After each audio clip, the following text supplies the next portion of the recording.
Okay, welcome back. And the second of these teacher development series is, as you can probably tell by the PowerPoint we already have, is going to be about teacher talk time. Before we start, I'm very aware of the irony that I'm going to talk non-stop in a video for 10 minutes about how to reduce teacher talk time. I will try and be efficient with my teacher talk time, but asynchronous learning and learning through video, we can't do too much interaction. So, teacher talk time is the topic because a lot of you, when I've discussed with you casually, when we've talked about the rubric, have some concerns about these phrases here, and I can understand because some of the language used is a little bit excessive. We're going to go over them and we're going to try and interpret them in a way that will impact your teaching and allow you to get either meets expectation or above expectation. So, things we will cover in this session, which moves video. We're going to clarify that observation rubric. We'll do a very brief chat about teacher talk time and how, of course, it's necessary. And then we will finish with a few strategies to reduce teacher talk time. Like with most of the subjects we have here, you guys are all experienced teachers, you know all of this. It's not going to be a deep dive into theory, it's going to be a refresher that hopefully helps all of us. So, what does the rubric say? You can see the three categories here: above expectation, meets expectation, below expectation. Now, I have similar concerns to some of you with some of the wording here. The teacher talk time is deployed only when absolutely necessary. Student production dominates or predominates. This section here, only when absolutely necessary, could be interpreted as the teacher should be almost silent and just silent, like a robot. It's kind of soulless, heartless, no personality. That is not my interpretation of it. When I've discussed with other campus coordinators, I don't think that's anybody's particular interpretation of it.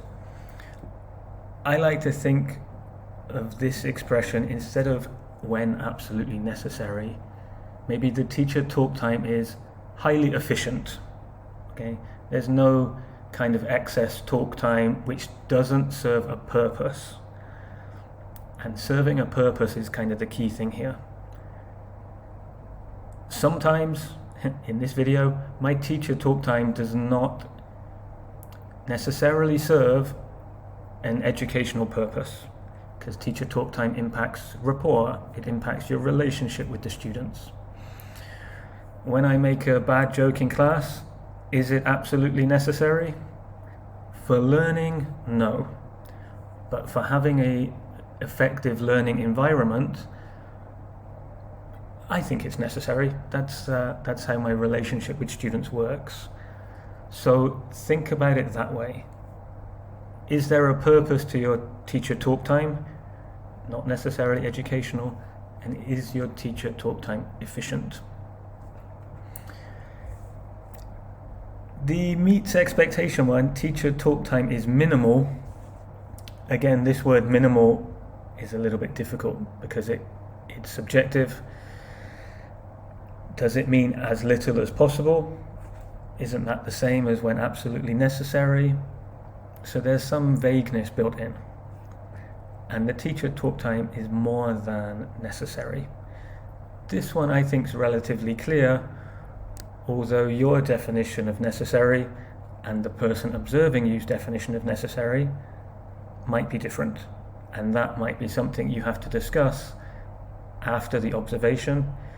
Maybe you have to justify that teacher talk time. You can say why it was necessary. Maybe you can move up. The difficult thing about this, and some of you guys have asked me to kind of quantify how much teacher talk time is acceptable, that I cannot do, because the teacher talk time will be determined by the students, the level of the students, the subject you're teaching, the specific objective you have for that lesson. There's too many variables. If I'm teaching a writing lesson, maybe, the teacher talk time probably will be minimal. We might analyze the model at the beginning, I might give some instruction, and then the students start doing their work. If I'm explaining passive and active grammar in intermediate with all 4, 5, 6 tenses, it's going to be necessary for my teacher talk time to increase, because I've got more things that need clarifying. So I don't want to quantify teacher talk time because it can't. So one way I think that will simplify this rubric and kind of communicate what this rubric is trying to tell us is on the next slide. Now, any of you that know me sort of personally will know I hate all of these kind of Instagram quotes, Twitter quotes, Hallmark sentimentality, but this, maybe you should ask Fran if you want that kind of thing. This quote here kind of summarizes that rubric for us. Okay, tell me and I forget is representing that teacher talk time is more than necessary. You're talking too much, you're telling them too much, they're probably not retaining that information, so it's not effective. Teach me and I remember. Maybe you've reduced your teacher talk time, the student's a little bit more involved in the learning process, there's some questions, there's some answers, there's some clarification, and they're going to remember more. Involve me and I learn, this is that absolute minimal teacher talk time status of if the students has maximum involvement in the process, they're going to learn the most. If we put this in a context for, say, vocational education, if you've got an engineering student learning how to weld 2 metal pipes together, if the teacher stands in front of a PowerPoint telling them how to weld, they're probably going to forget. If the teacher's teaching them about welding, and maybe has like one of them at the front holding a metal pipe, another student at the front holding a metal pipe, they're kind of acting, role-playing, involved in that process, the students will probably remember more of that.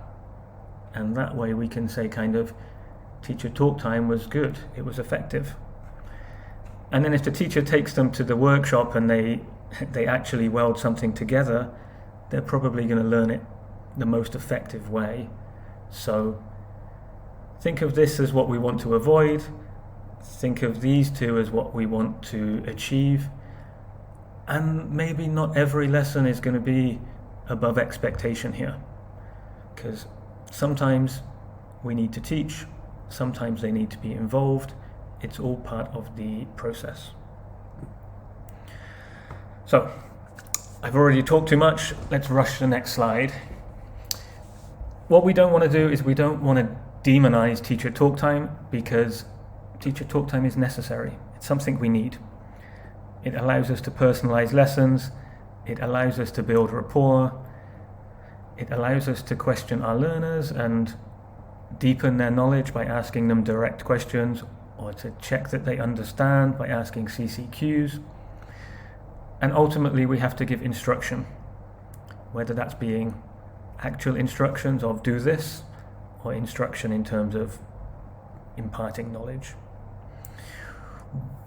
What we want to try and avoid, though, is too much teacher talk time, because we all know the more we talk as teachers, the less the students pay attention. Teacher talk time leads to teacher-centered lessons, and honestly, key point here is that it's draining. And when I say draining, I mean it's draining for the teacher to be the center of the attention for 5 periods a day. When I first did CELTA training, one of the pieces of advice I was given is you earn your money outside of the classroom, planning and prepping and making sure that the students have enough work to do inside the classroom. So if your lesson is well prepped, if you've got your materials ready, when you're in the classroom, you're managing the workflow, you're monitoring, you're giving feedback, but the actual focus on the teacher is less because they're doing the work. So yeah, too much teacher talk time is draining for you guys, and it's also really draining for the students. When I was observing last week, I observed 4 periods back to back, listening in my first language for 4 periods. I was exhausted. The students are listening for 6 periods in their second language. I think one reason we need to reduce teacher talk time is for our mental health and their mental health. Okay, I'm going to keep it under 15 minutes, I promise. So, strategies for reducing, I will go through quickly. We will use the discussion board as well to develop this topic later. I googled this, I found 100 on the internet. I only added the 5, and actually I've only googled 2 of these that I think are the most effective for me. It's personal opinion, might not work for you. Number 1, simplify, break things down into steps, scaffold. I've done this before. I've seen teachers do this when they present present simple. They present everything all at once: positive, negative, questions, answers. It's an overload of information. If they just practiced or presented positive sentences, then did some practice, then did some negatives, then did some practice, it would allow more time for student input. It would break up the teacher talk time into manageable chunks, like this video. If you're talking too long, break it into steps and build. And this links to that whole objective thing we talked about last week. If your objectives kind of build to the end point, where you have a little bit of teacher talk time at every step, rather than doing it all in one shot. Second one on the list, questions and more questioning, asking the students, eliciting prior knowledge, getting them to tell you and then telling them, yes, exactly, you know this, I don't need to teach this in a lot of detail, is kind of teaching them, and it gets them involved rather than just telling them. They've studied the be verb I don't know how many times in their life. If you can get the students to elicit that, that's great. And that links to the let them teach. Maybe you present, maybe half of your students understand the grammar you've presented. Okay, let them teach the other students. Let them take responsibility. If you've taught it effectively and most of your class know it, pass that responsibility on. Give yourself a break. Let them teach it to each other. If they teach it wrong, you can catch that in formative assessment and fix that with feedback. It's not the end of the world, so let them teach. Last 2 points. Silence is golden. Silence is a good thing. There should be some silence in class. Like I said, for the draining nature. When I'm learning something, I need a moment to process. If the teacher is filling those moments with talk, especially irrelevant talk, then the information doesn't have time to sink in. So allow for silence, allow for some time to process, which links to the last point, paper and pencil. Most of you, I think, when you study, probably something's presented to you and you make notes, you write it down. If you've presented your grammar point, you've got your form on the whiteboard, you've got some different notes for them. Give them some time, let them write it down. This is going to help you in two ways. Number one, you get that silent time. Number two, they get time to process and retain that information. And number three, when they do the practice and they make a mistake, instead of you explaining the mistake again and again and again, they can refer to the notes they've made on their paper and pen, with their paper and pencil, and they can fix it for themselves because they have a visual representation. You can point to it. You go, look, you have an S on the verb here. You don't have an S on the verb here. Why not? What's going on? Why is it wrong? It means that you can reduce the teacher talk time because you can refer to something visual. And that adds me to the last point, which I forgot to put on the list. Use the whiteboard, especially for instruction. If you've given the instructions, I want you to do page 45, question 1, and then Blackboard quiz 2.1, and the students are asking you what to do, and you have to explain it again and again and again. That's your teacher talk time going up. If it's on the whiteboard, you just have to point, so your teacher talk time is going down. Once again, my talk time was over my 15-minute time limit for this video, so I apologize. There will probably be some activities down below to try and reinforce this knowledge, because this is asynchronous learning, If you have any questions, you guys know how to contact me. Thank you for watching, and inshallah next video will not be me, somebody else will do for you.